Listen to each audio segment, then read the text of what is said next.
Welcome to channel AMEC, your insight to the Australian visa system.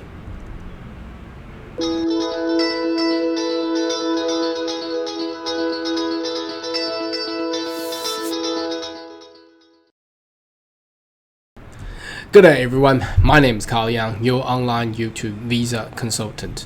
Now in this video, I'd like to take you into look into deeper of the how a teacher can actually be registered and get their skill assessment done in order to migrate to Australia.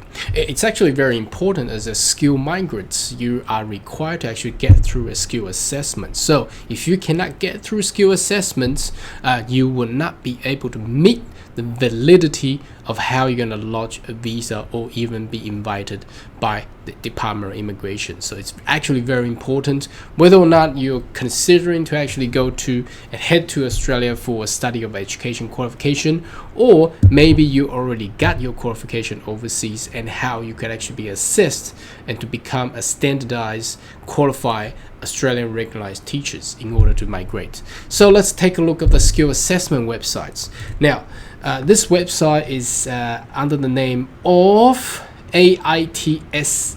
As you can see on the top left corner, there's a very small logo up there. Now the full name is Australian Institute of Teaching and School Leadership Limited. Now the reason a lot of people ask me why is it limited, I'm not too sure. It's not a council, it's not an association, it's not an organization, but anyhow that's how the website and the skill assessing authority is named of. Now I'm gonna remove myself here so you can see at the behind me there's on the green bar it says migrate to Australia. If you head to this website, that is exactly where you're gonna click on it. So let me return back to you. Now under this website, then you can actually see underneath here, you will see all the different kind of category of teachers. Right down here you can see now, okay, there. Okay, so whether or not you're early childhood, primary, middle, secondary, special needs, teacher of hearing impairments, teacher of sight impairment, or special education teachers. So as long as you're a registered teachers, you should come here. And the good thing about this website is that they gives you step by step. I don't know why they put the step really tiny here, but anyway, you can step 1, step 2, step 3, step 4, step 5. So they teaches you all the guidelines and give you all the informations. But if you do still have doubt, more than welcome to leave a comment down below. I can help you out as well. So let me jump into the actual details. So the assessment migration application checklist, let me move that aside so you can actually see what I'm talking about. So this document is actually, you can actually extract it from the website straight away. Now the reason I picked early childhood, because this is the first one anyway, so you can be a middle school, you can be a secondary teacher, so depends on which category or which type of teachers that you have chosen with. Anyhow, I've chosen the early childhood here, but they are about the same, because the only thing that differences is the major and the topic that you choose while you're taking the qualification. Now bear in mind, as a teacher, it's a qualification-based occupation. So without a qualification, you cannot be assessed. You cannot just come in and say, look, I've got extensive years of teaching, can I become a teacher? No, you need to have that qualification, whether or not it's going to be Australian qualification or overseas. So you have to have that qualification there. Now here it says, the first thing says that if you're early childhood, pre-primary, you're considering a teaching student from the age of birth to year 8 years old. So that's from birth to about year 3. Okay, so that gives you the mark where you whether or not you are considered as early childhood or primary teachers. Okay, now again, the first thing now spells out is the criteria number 1. It's a qualification. You have to have that qualification. So here it says you need to have minimum 4 year full-time education, and that's higher education. It cannot just be a diploma, it has to be a bachelor or above.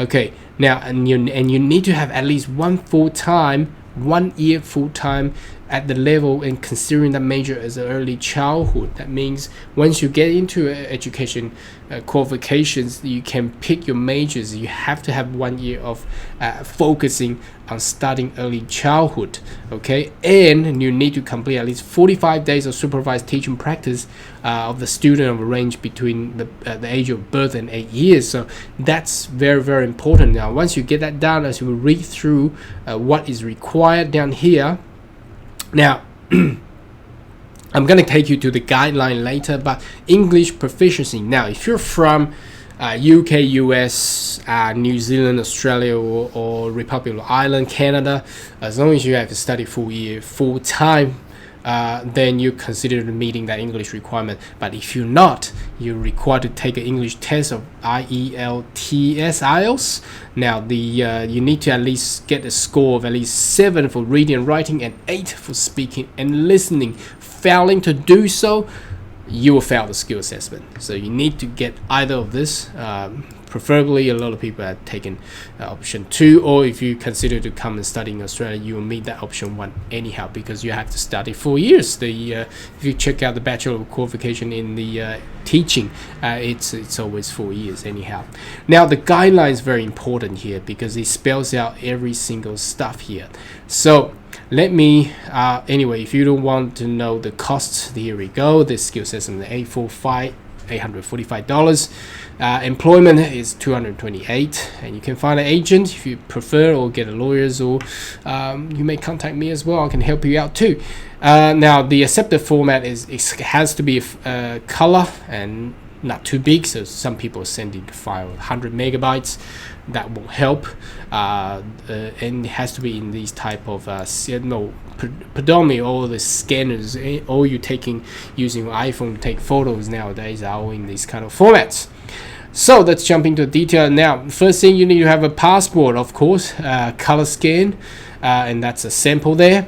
Now, remember we talked about it has to be a qualification base, so award certificate needs to have it. So you need to get a graduation certificate. You need to get that done. But if you have been graduated recently from Australian University within a 6 month, you can actually just provide a letter of completion that will meet the requirement. But anyhow, you will get that graduation certificate anyway, and you need to have a final academic transcript that will actually dictates the major, whether or not you have studied full-time 1 year on early childhood, or primary or middle school or secondary school, or whatever that the major that you have picked it with. So they need to find out from your transcripts. Okay, so that's actually very important.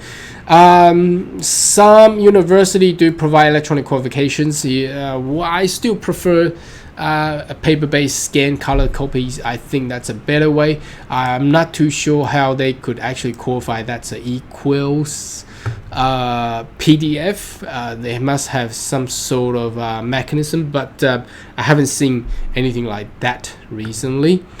So academic transcript, unofficial academic history cannot be accepted, so it has to be a formal official transcript.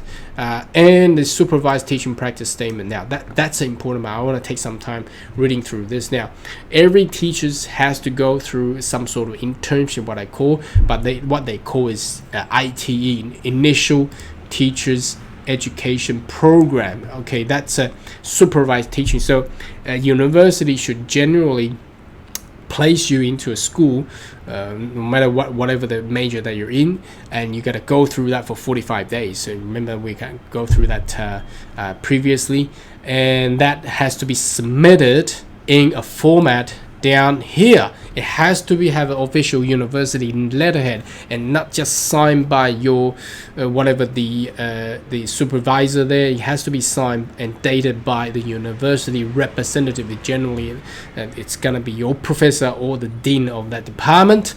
State the duration of supervised teaching practice completed. So remember, we have at least 45 days. Okay, and the age range of the student taught. So if you're early childhood, between the age of birth and 8 years, and the state the school setting, so the environment of the settings.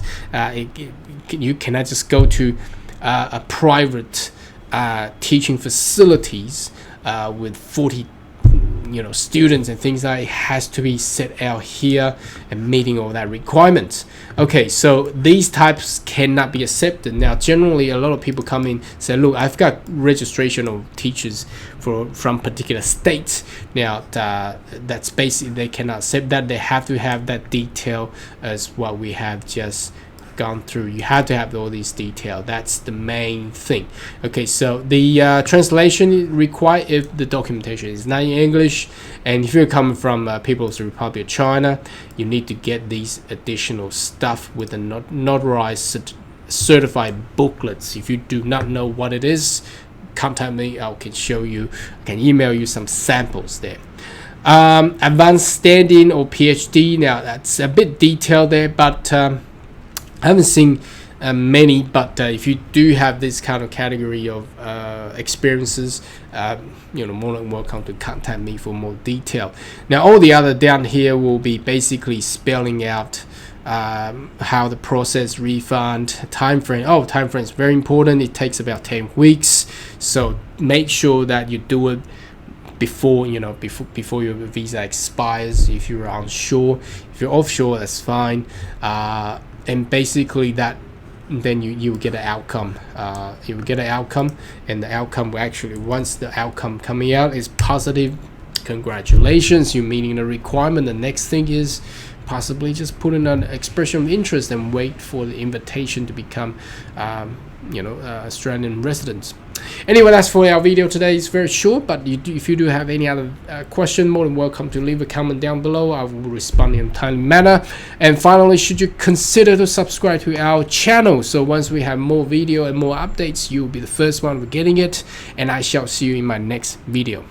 Goodbye.